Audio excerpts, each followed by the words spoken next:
Hello everyone. जैसा कि हम लोगों ने पहले भी इस बात पर चर्चा किया है कि सीबीएसई बोर्ड क्लास 10 के स्टूडेंट्स के लिए लगभग सभी इम्पॉर्टेंट सब्जेक्ट्स की तैयारी के बारे में पुराने टॉपर स्टूडेंट्स के साथ बातचीत करेंगे और उस बातचीत के माध्यम से ये जानने की कोशिश करेंगे कि क्लास 10 बोर्ड एग्जामिनेशन, जिसको आप सीबीएसई बोर्ड एग्जामिनेशन भी बोलते हैं या all India secondary school examination भी बोलते हैं, तैयारी कैसे करनी चाहिए।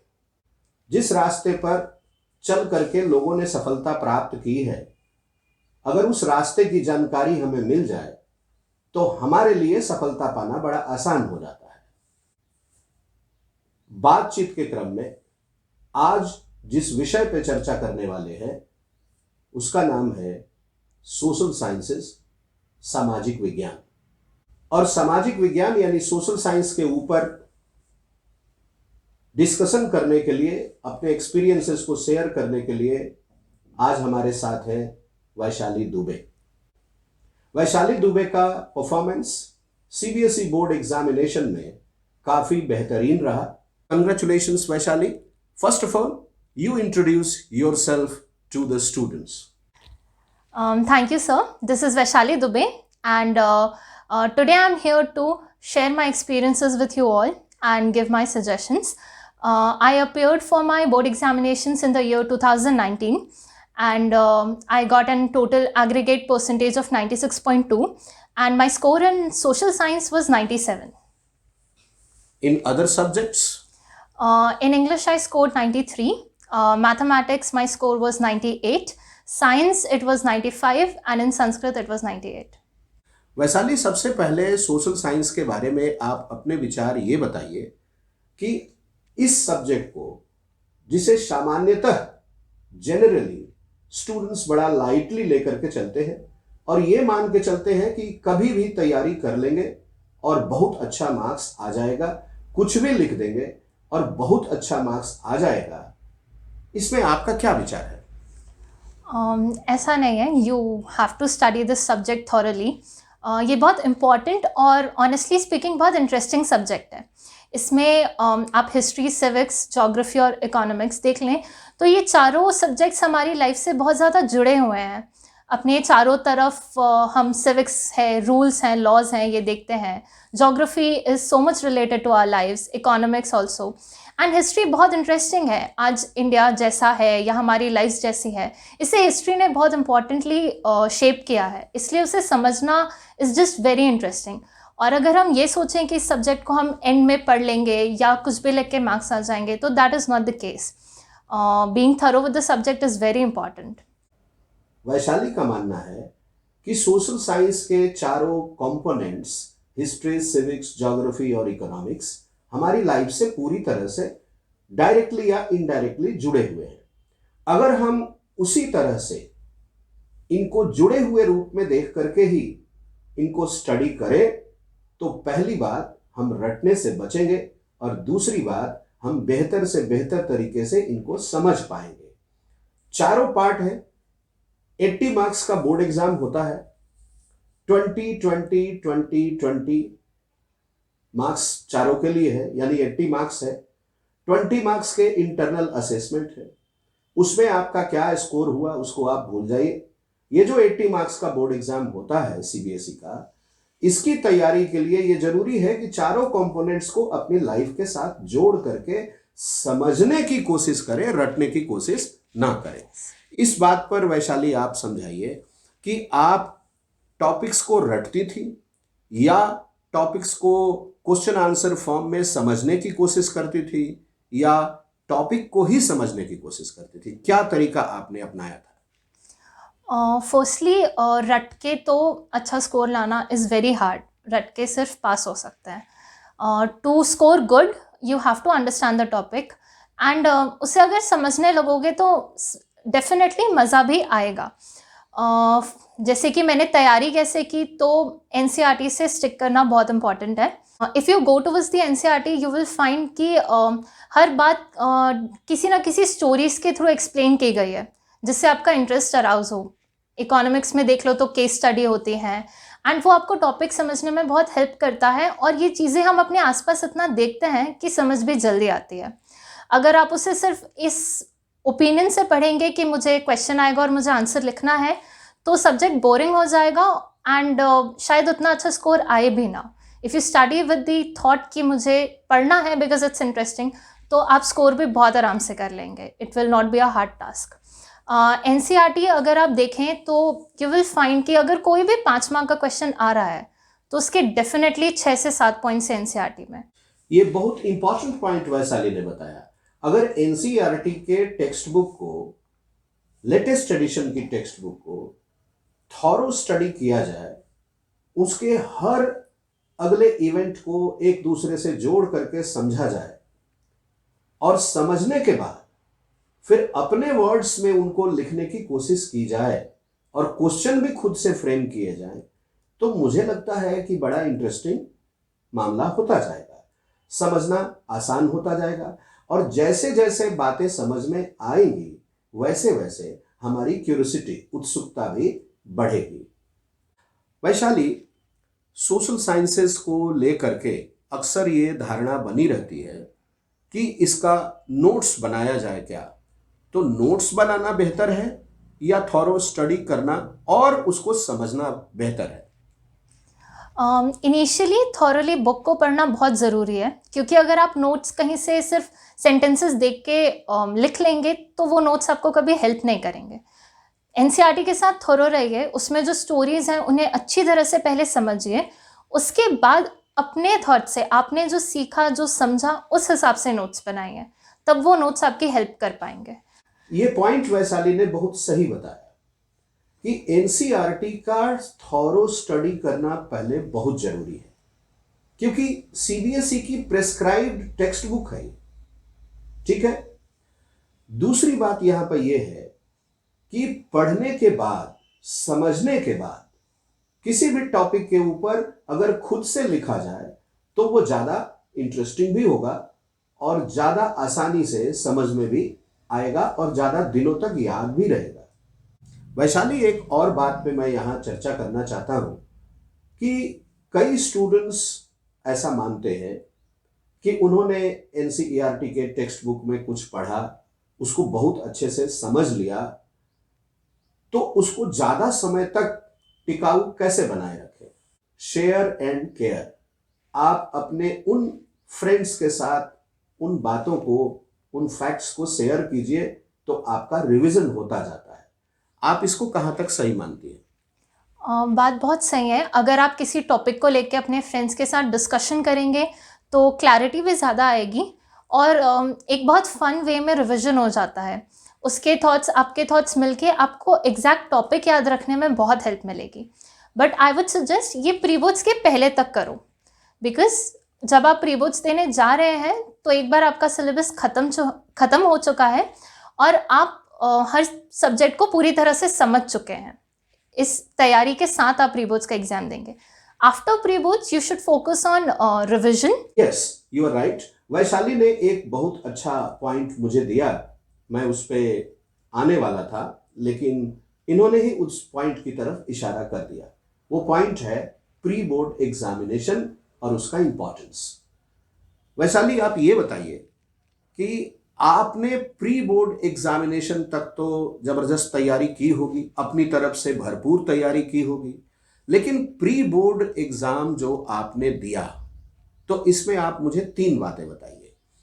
पहली बात ये कि एग्जामिनेशन प्री बोर्ड जो होता है उसको आप कितना इंपॉर्टेंट मानती हैं. दूसरी बात इसमें आप मुझे ये बताएंगी कि प्री बोर्ड के परफॉर्मेंस से आपको बोर्ड के परफॉर्मेंस में क्या हेल्प मिलता है. ठीक. और तीसरी बात ये बताएंगी कि प्री बोर्ड एग्जाम में जो हमारी मिस्टेक्स हाईलाइट होती हैं वो हमारे को सीखने का अपॉर्चुनिटी देती है या हमारे साहस को तोड़ती है. बताइए. प्री बोर्ड्स बहुत इम्पॉर्टेंट है। सबसे पहली बात ये कि मेन बोर्ड एग्ज़ाम के 1 महीने पहले आपको पूरी तैयारी के साथ एक पेपर देने को मिल रहा है, जिससे कि आप अपनी तैयारी को एनालाइज कर पाएँ। दूसरी बात ये कि प्री बोर्ड्स तक आप पूरा सिलेबस ख़त्म कर चुके होते हैं, तो बोर्ड एग्ज़ाम्स के 1.5 महीने पहले यू आर क्लियर कि आपको कोई डाउट्स एटलीस्ट नहीं है उस सब्जेक्ट में। और तीसरी बात ये कि ये बहुत हेल्प करता है डेफिनेटली कॉन्फिडेंस बढ़ाने में, क्योंकि अगर आपका स्कोर प्री बोर्ड्स में अच्छा रहा तो यू विल बी कॉन्फिडेंट। बुरा भी आया तो इसके पॉजिटिव्स पे हम ऐसे फोकस कर सकते हैं कि मेन एग्ज़ाम के पहले आपको आपकी गलतियां पता चल गई हैं। जब आप थ्योरेटिकली पढ़ रहे होते हैं और जब आपको आंसर लिखने की बात आती है तो दोनों बातों में फ़र्क आ जाता है। But when you right a pre board examination, आपको क्लियरली समझ आ जाता है कि आप कहाँ पे लैक कर रहे हैं। तो 1.5 महीने में उन गलतियों को पूरी तरह से ठीक किया जा सकता है and you can improve yourself. ये बहुत इम्पॉर्टेंट पॉइंट वैशाली ने बताया कि प्री बोर्ड एग्जामिनेशन एक तरह से आई ओपनर होता है। आपकी गलतियों को आपको चुपके से बता जाता है और आपका भी ये कर्तव्य बनता है, रिस्पॉन्सिबिलिटी बनती है कि उन गलतियों के ऊपर ज़्यादा से ज़्यादा वर्क करें, उनको ज़्यादा से ज़्यादा सुधारें। हम लोगों ने ये समझ लिया कि प्री बोर्ड एग्जामिनेशन हमारे लिए कितना इम्पॉर्टेंट है। वैशाली, आप इस बात पर थोड़ा सा चर्चा कीजिए और अपने विचार दीजिए कि प्री बोर्ड एग्जाम के बाद और बोर्ड एग्जाम शुरू होने के पहले आपने किस तरह से पढ़ाई किया था, किस तरह से रिवाइज किया था, और सबसे जरूरी बात कि किस तरह से आपने रिटन प्रैक्टिस किया था, अलग अलग चाहे पेपर्स का हो या टॉपिक वाइज हो, कैसे किया था आपने? और रिविजन के लिए प्री बोर्ड्स के बाद एनसीईआरटी मैंने ज़्यादा तो नहीं, 1-2 बार बस और पढ़ी थी पूरी, बिकॉज सोशल साइंस में you have 4 books for 4 different subjects, तो पूरी एनसीईआरटी बार बार पढ़ना इज़ नॉट पॉसिबल क्योंकि बाकी सब्जेक्ट्स भी हैं। इस पॉइंट पे जो नोट्स आपने बनाए थे वो आपको बहुत हेल्प करेंगे, क्योंकि वो आपने शॉर्ट में पूरे चैप्टर की जितनी इंपॉर्टेंट बातें हैं वो कवर की होगी।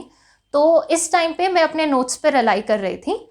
और for written practice it's very important, क्योंकि एट टाइम्स हमारे दिमाग में जो चल रहा होता है वो लिखते टाइम हम गलतियां कर लेते हैं, एंड बोर्ड एग्जाम्स का स्ट्रेस ये गलतियों को बढ़ाता है। तो लिखने की प्रैक्टिस रहेगी तो डेफिनेटली आपके मिस्टेक्स कम हो जाएंगी। और मेरा सजेशन ये था कि जो बोर्ड एग्जाम्स के आवर्स होते हैं 10 to 1 वाले, आप उसी टाइम पे बैठकर एक सैम्पल पेपर दे दीजिए हर दिन, not just for social science but for all the subjects. इसी आवर्स में एक सैम्पल पेपर एवरी डे आप दीजिए और ये आपको बहुत हेल्प करेगा। आपकी बॉडी क्लॉक और आपका माइंड उस आवर में आंसर लिखने के लिए तैयार रहेगा। इट विल बी ट्रेन्ड कि उस आवर्स में आप यही करेंगे, तो उस दिन कोई अलग स्ट्रेस नहीं होगा, बॉडी आपके पूरे सपोर्ट में होगी, माइंड भी आपके पूरे सपोर्ट में होगा। ये किसी अच्छे चाइल्ड साइकोलॉजिस्ट की तरह वैशाली ने बात की है, और ये बहुत ही इम्पॉर्टेंट पॉइंट इन्होंने रखा है आप लोगों के लिए। आप सैंपल पेपर्स बनाइए, जरूर बनाइए, ज़्यादा से ज़्यादा बनाइए, और लेकिन बनाने का जो समय रखिए वो 10 बजे से 1:30 तक। बेसिकली जो सीबीएसई बोर्ड के एग्जाम का टाइम होता है 10 बजे आप बैठ जाइए, 10:15 बजे से लेकर के यानी 10:15 से 10:30 तक आप क्वेश्चन पेपर जो भी लेकर के बैठे हैं, जो भी सैंपल पेपर लेके बैठे हैं, उसको आप पढ़िए। 15 मिनट्स आपका रीडिंग टाइम हो गया ये। अब 10:30 से 1:30 तक आप अटेम्प्ट कीजिए। अभी अगर आप करते हैं तो प्री बोर्ड के बाद और बोर्ड एग्जाम के पहले तक आपकी अच्छी खासी प्रैक्टिस हो जाती है, और वो भी लगभग हर सब्जेक्ट में, क्योंकि डेली आपको एक ही किसी सब्जेक्ट का ये प्रैक्टिस पेपर देना है। ये बड़ा अच्छा पॉइंट है, और मुझे लगता है कि हम शारीरिक रूप से, मानसिक रूप से, हर तरह से तैयार हो जाते हैं बोर्ड एग्जाम देने के लिए। बहुत अच्छा पॉइंट ये आपने रखा। वैशाली, एक बात आती है कि जब हम सैंपल पेपर बनाएं तो क्या बनाए और जो क्वेश्चंस हमसे नहीं बने उनको फिर से हमने पढ़ लिया या फिर से समझ लिया, या ऐसा करें कि जो हमने सैंपल पेपर बनाया वो हमारे कंसर्न सब्जेक्ट टीचर्स को जाके दे के आ जाएं, और उनसे रिक्वेस्ट करें कि सर, ये मैम, इसको आप चेक कीजिए और इसमें कहाँ पे गलती है और उसको मैं कैसे लिखूं तो मुझे मार्क्स मिलना चाहिए, वो सजेशन आप इसमें लिख दीजिए। आप ऐसे करते थे या पहले जो मैंने बताया कि लिखा और जो नहीं बना खुद समझ गए कि ये नहीं बन रहा है तो उसके टॉपिक को पढ़ लिया? कौन सा तरीका आपने अपनाया? और दोनों तरीके का समवॉट एक मिक्सचर था, क्योंकि कुछ आंसर अगर ऐसा हो जा रहा है कि मुझे समझ ही नहीं आ रहा है कि मैं उसमें क्या लिखूं या मुझे वो पॉइंट याद ही नहीं है, तो उसके लिए पहले मैंने एनसीईआरटी रेफ़र की कि शायद मैंने ये पार्ट पढ़ते टाइम मिस हो गया या मैं भूल गई हूँ। बट जो आंसर्स लिखे होते थे वो मैं अपने सर को ज़रूर दिखाती थी, बिकॉज एट टाइम्स हमें लग रहा होता है that we are writing the correct answer, but कोई बहुत इंपॉर्टेंट पॉइंट मिस हो रहा होता है जो एज स्टूडेंट्स हमें नहीं समझ आता, but the teachers have been doing this for so long. तो वो अपने सजेशंस मुझे दे देते थे कि वैशाली, इसमें ये पॉइंट होता तो इस आंसर में पूरे 5 मार्क्स आते, कटने की गुंजाइश नहीं होती। ये जरूरी बात रही आप सभी के लिए। यहाँ पे एक सवाल हम लोग और रखते हैं, और वो सवाल ये कि प्री बोर्ड एग्जाम से बोर्ड एग्जाम के बीच में हमने रिटन प्रैक्टिस खूब किया, सैंपल पेपर्स भी खूब बनाए, उनको अपने टीचर से इवेलुएट भी करवा लिया, सजेशंस भी ले लिए, उसके अनुसार सुधार भी करते जा रहे हैं। ये यहाँ तक तो बहुत अच्छा है। हर स्टूडेंट में कुछ हॉबीज होती हैं। किसी को डांस पसंद है, किसी को सिंगिंग पसंद है, किसी को प्लेइंग पसंद है, किसी को वॉकिंग पसंद है, किसी को लैपटॉप में या मोबाइल में गेम खेलना पसंद है। अलग अलग लोगों के अलग अलग हॉबीज हैं। लगातार पढ़ाई करके मन थक जाता है। ऐसे में जानते हैं कि वैशाली ने अपनी हॉबीज का क्या किया। क्या हॉबीज हमें सपोर्ट करती है किसी तरह से, वो भी सोशल साइंस जैसे सब्जेक्ट में? बताइए। हॉबीज़ का बहुत बड़ा रोल होता है आपकी पूरी लाइफ को शेप करने में, बिकॉज लेट्स फेस इट, 24/7 तो कोई नहीं पढ़ता है। You have to do something else other than studies, otherwise mind block हो जाएगा। एक लिमिट होती है, एक कैपेसिटी होती है ब्रेन की, उससे ज़्यादा पुश नहीं कर सकते। But when you follow your hobby, तो आपको एक रिक्रिएशन की तरह वो काम करेगा आपके लिए। यू विल फील फ्रेश, और उसके बाद जब आप पढ़ने बैठेंगे ना, तो आपका माइंड भी फास्टर वर्क करेगा and you will be having fun, honestly.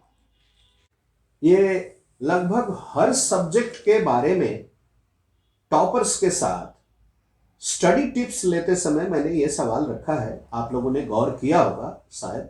कई बार हम लोग ये मान लेते हैं कि हमारी स्टडीज में हॉबीज का कोई रोल नहीं है, तो इसीलिए मैं ये सवाल रखता हूं लगभग सभी टॉपर्स के सामने कि वो बताएं कि उन्होंने अपनी हॉबीज का क्या किया। और लगभग सभी इस बात पर एग्री कर रहे हैं कि उन्होंने अपने हॉबीज को थोड़ा कम जरूर किया, बिल्कुल खत्म नहीं किया। यही बात है? Yes sir. बिल्कुल खत्म नहीं किया। ऐसा इसलिए कि पढ़ाई के बाद, लगातार पढ़ाई के बाद जब मन थकता है तो मन ही नहीं थकता, शरीर भी थकता है। और उसके बाद जब हम अपनी हॉबीज को थोड़ा आधे घंटे का समय दे देते हैं, 1 घंटे का समय दे देते हैं, तो क्या होता है कि हमारा माइंड, हमारा बॉडी दोनों री एनर्जाइज्ड हो जाता है, दोबारा उसमें एनर्जी आती है और हम दुगने उत्साह से फिर पढ़ाई कर पाते हैं, बोरियत नहीं आती है। वैशाली ने हॉबीज के इंपॉर्टेंस के बारे में तो बता दिया, लेकिन ये तो बताया ही नहीं कि इनकी हॉबी क्या थी। वैशाली, आपकी हॉबीज क्या थी? मुझे पर्सनली डांस करना बहुत पसंद है और बुक्स पढ़ना भी बहुत पसंद है। मोस्टली मैं दिन का 1 घंटा तो निकालती ही थी कि डांस करना है, जैसे भी हो, घर पे करना है, बाहर जाके, जो भी है, डांस करने के लिए 1 hour I used to take out. और इसके साथ रात को सोने से पहले कम से कम आधे घंटे कोई ना कोई मोटिवेशनल बुक पढ़ के सोती थी। तो वो बहुत सपोर्ट करता था, सिर्फ पढ़ाई में नहीं, पूरी लाइफ में।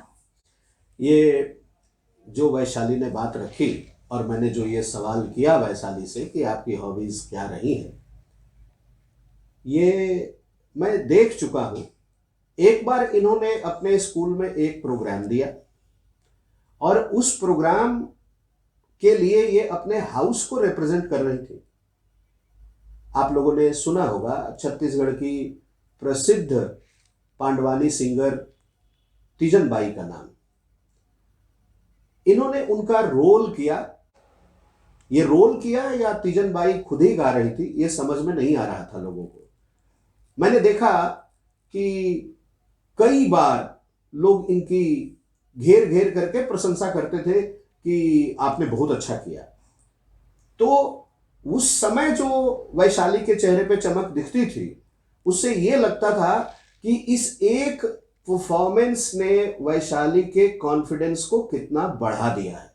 इस बात की चर्चा मैं जानबूझ के कर रहा हूं, वो इसलिए कि एक परफॉर्मेंस जब इतना आपको बूस्टअप कर सकता है, तो आप अगर रेगुलर इंटरेस्ट रखते हैं अपनी हॉबीज में, तो सोचिए आपको पढ़ाई में आपको कितना सपोर्ट मिलेगा। अब आते हैं एक और बहुत ही जरूरी सवाल पर, और यह सवाल भी मैंने हर टॉपर से पूछा है, जाहिर है आपसे भी पूछ रहा हूं। सवाल ये कि हमारी पढ़ाई में खास करके प्री बोर्ड के बाद और बोर्ड एग्जाम खत्म होने तक हमारे पेरेंट्स का सपोर्ट कितना जरूरी है, और किस तरह का सपोर्ट आप एक्सपेक्ट करती थी अपने पेरेंट्स से, उनसे आपको कितना सपोर्ट मिला, और उस सपोर्ट ने आपको रिवीजन में और प्रिपरेशन में कितना हेल्प किया, और जब आपका रिजल्ट आया तो क्या आपने इस चीज को रियलाइज किया और एक्सप्रेस किया अपने पेरेंट्स के साथ? पेरेंट्स का सपोर्ट एवरी स्टूडेंट की लाइफ में बहुत इंपॉर्टेंट होता है और बहुत बड़ा होता है, एंड सिमिलरली मेरी लाइफ में भी रहा है। मेरे पेरेंट्स अकेडमिकली मुझे ज़्यादा सपोर्ट पापा की तरफ से रहता था और इमोशनली मम्मा की तरफ से, बट हर घर में अलग होता है। बट वो लोग हमेशा सपोर्ट करेंगे, ये बात याद रखने की होती है। एंड जो भी इश्यूज़ हों अकेडमिकली या लाइफ में, उनसे शेयर करो, they will find a solution definitely. वो अगर कभी अकेडमिकली या किसी सब्जेक्ट में मुझे नहीं भी हेल्प कर पाते थे, तो ही वुड फाइंड पीपल जो मेरी हेल्प कर दें। और अपने घर में एक अच्छा शांत माहौल रहता था, if you keep sharing all the issues that you have. And जरूरी पॉइंट है ये। अगर आपकी कुछ समस्याएं हैं तो आप अपने पेरेंट्स से जरूर शेयर कीजिए, क्योंकि कुछ ऐसी समस्याएं होंगी जिनको आप सॉल्व कर सकते हैं, कुछ समस्याएं ऐसी होंगी जो आपको बहुत डिस्टर्ब करेंगी, आपको अच्छे से पढ़ने नहीं देंगी। बेहतर होगा उन समस्याओं को आप अपने पेरेंट्स के साथ शेयर कीजिए, क्योंकि पेरेंट्स आपके सिर्फ डाइट का ख्याल नहीं रखते, सिर्फ आपके ड्रेस का ख्याल नहीं रखते, सिर्फ आपके एनवायरनमेंट का ख्याल नहीं रखते, आपकी हर बात को वो नोटिस कर लेते हैं और समझ लेते हैं। इसलिए आप शेयर उनसे जरूर कीजिए, तभी वो आपका अच्छे से केयर कर पाएंगे और आप अच्छे से पढ़ाई कर पाएंगे। अब हम लोग बात करेंगे 15 मिनट्स के रीडिंग टाइम के बारे में। आप ये बताइए स्टूडेंट्स को कि सोशल साइंस में ये 15 मिनट्स के रीडिंग टाइम का क्या रोल है?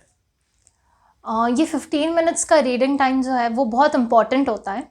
आप 15 मिनट्स में एक बार ये पूरा पेपर देख लेते हैं तो आपको पता होता है कि नेक्स्ट 3 आवर्स आपको कैसे अपना टाइम डिवाइड कर रहा है, कौन से क्वेश्चंस आपको बहुत अच्छी तरह से आते हैं जो आप बहुत जल्दी लिख सकते हैं, कुछ है जहां आपको डाउट होंगे, जहां आपको सोचने की ज़रूरत होगी, तो आपको अपना टाइम मैनेज करके उसे ज़्यादा टाइम देना है। It's like a roller coaster, आगे क्या आ रहा है ये पता हो तो you can be very well prepared for it. और ये 15 मिनट्स आपको आगे के 3 घंटे के लिए प्रिपेयर करता है, आपका माइंड सेट करता है कि आपको किस तरीके से काम करना है। समझ गए आप लोग? ये पॉइंट भी बड़ा इंपॉर्टेंट है। अब जो हम लोग सवाल करने वाले हैं वैशाली से, वो बड़ा ही इंपॉर्टेंट सवाल है और आप लोग भी इस पे अच्छे से ध्यान देंगे। सवाल ये है कि जब हम बोर्ड एग्जाम देते हैं, 15 मिनट्स का रीडिंग टाइम हमारा चला गया, अब हमारे पास 3 आवर्स कंप्लीट बचे हैं अपने क्वेश्चन पेपर को अटेम्प्ट करने के लिए, आंसर स्क्रिप्ट्स में अपने आंसर्स लिखने के लिए।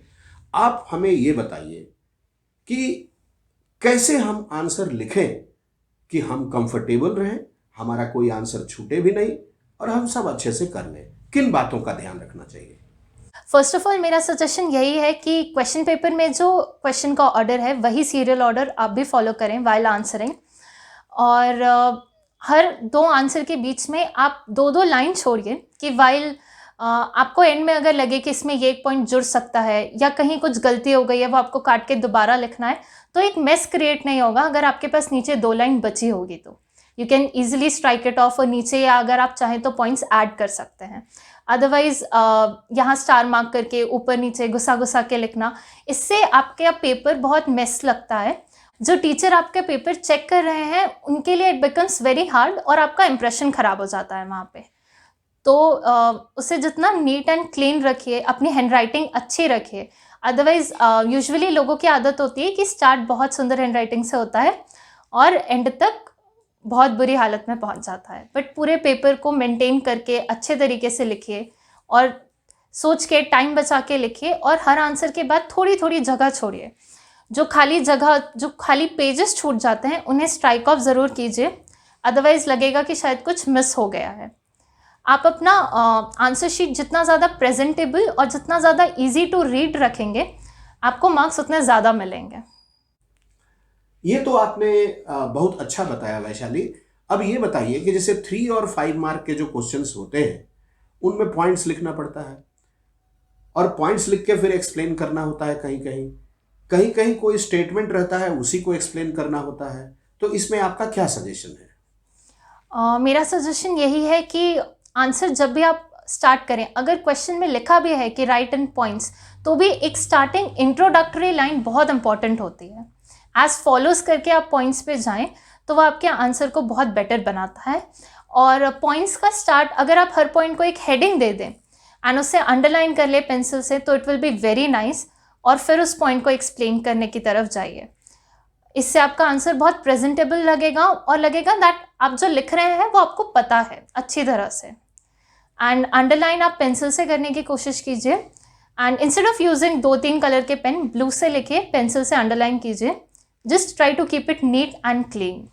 जब भी हम अपने आंसर्स लिखते हैं तो जहां पॉइंट्स में लिखना होता है तो पॉइंट्स को लिखें, अंडरलाइन करें, फिर एक्सप्लेन करें। जैसा वैशाली ने बताया, इंट्रोडक्टरी सेंटेंस जरूर लिखें। ठीक इसी तरह से एक कंक्लूजन के रूप में भी सेंटेंस जरूर लिख दें तो ज़्यादा अच्छा रहेगा। ठीक।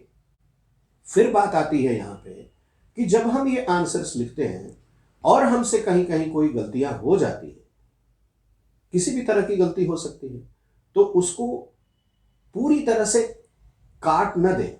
ऐसा काटे कि लगे कि हमने क्या लिखा था जो गलत था, तो इससे हमारा इंप्रेशन अच्छा बनता है।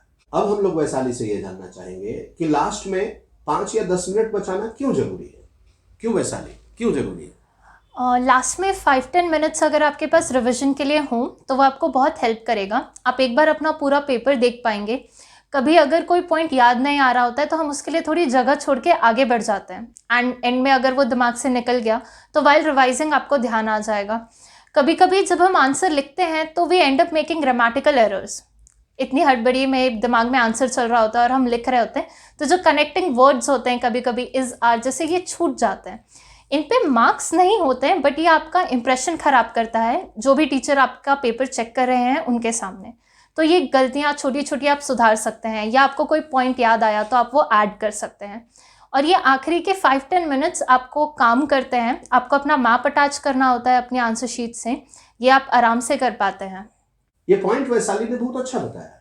कई बार आप लोग ऐसा करते हैं कि सीरियल ऑर्डर में आंसर तो लिखते जाते हैं, कोई आंसर नहीं आ रहा है तो उसके लिए स्पेस छोड़ देते हैं। जब आप 5-10 मिनट बचाएंगे तो आप अपने आंसर्स को एक थॉरो रिवाइज भी कर लेंगे। दूसरा, कोई छूटा है तो उसको आप लोग फिर से लिख लेंगे। कम से कम इतना तो आपने समय बचाया है।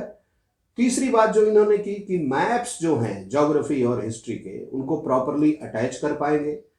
और सबसे बड़ी बात ये होगी कि आप रिलैक्स हो जाएंगे कि हाँ, हमने सभी क्वेश्चन के आंसर्स लिख दिए, कुछ छूट नहीं रहा है। और कोई अगर बात आप बताना चाहें स्टूडेंट्स को तो आप बता सकती हैं। पर्सनली एनसीईआरटी तो आप सब पूरी तरह से पढ़िए और उससे आपको हेल्प मिलेगी, और उससे सारे थ्योरेटिकल जो क्वेश्चंस आएंगे वो आपसे बन जाएंगे। एंड में मैंने ऐसा ऑब्जर्व किया है कि लोगों की आदत होती है कि वो मैप वर्क को सिर्फ देखते हैं बार बार कि कौन सी चीज़ कहाँ मार्क हुई है, बट अगर आप उसे सिर्फ देखेंगे और कभी खुद मार्क करके प्रैक्टिस नहीं करेंगे तो आप एग्ज़ाम हॉल में बहुत परेशान हो जाएंगे। उसे प्रैक्टिस करने में आपको 3 मिनट से ज़्यादा नहीं लगेंगे। एटलीस्ट हर 3-4 दिन मैं बहुत ज़्यादा बोल रही हूँ, ऑल्टरनेट डे भी आप कर सकते हैं। एक बार ये मैप वर्क आप प्रैक्टिस कर लें तो it will hardly take you 5 minutes, but ये आपको एग्जाम में बहुत हेल्प करेगा। मतलब मैप वर्क का प्रैक्टिस भी हमारे लिए जरूरी बहुत है, ठीक है। और जितने ज़्यादा हो सके उतने ज़्यादा सैम्पल पेपर्स सॉल्व कीजिए। और जो CBSE बोर्ड एग्जामिनेशन का टाइम है 10 o'clock वाला, उसी टाइम पर बैठ के सॉल्व कीजिए। इसके बेनिफिट्स तो आप सब समझ ही रहे होंगे। ना सिर्फ सोशल के लिए, बाकी हर सब्जेक्ट के लिए सैम्पल पेपर्स सॉल्व कीजिए, बिकॉज सिलेबस ख़त्म हो जाने के बाद पेपर्स आपको एक कॉन्फिडेंस देगा और इससे एक बैलेंस तरीके से आप हर पार्ट ऑफ योर सिलेबस को दोबारा रिवाइज करने का मौका मिलेगा। अगर कहीं कुछ चीज़ आपके दिमाग से स्लिप हो रही है तो वाया क्वेश्चंस आपको समझ आ जाएगा कि ये पॉइंट मेरा वीक पड़ रहा है, तो मैं इसे एक बार और पढ़ लूँ।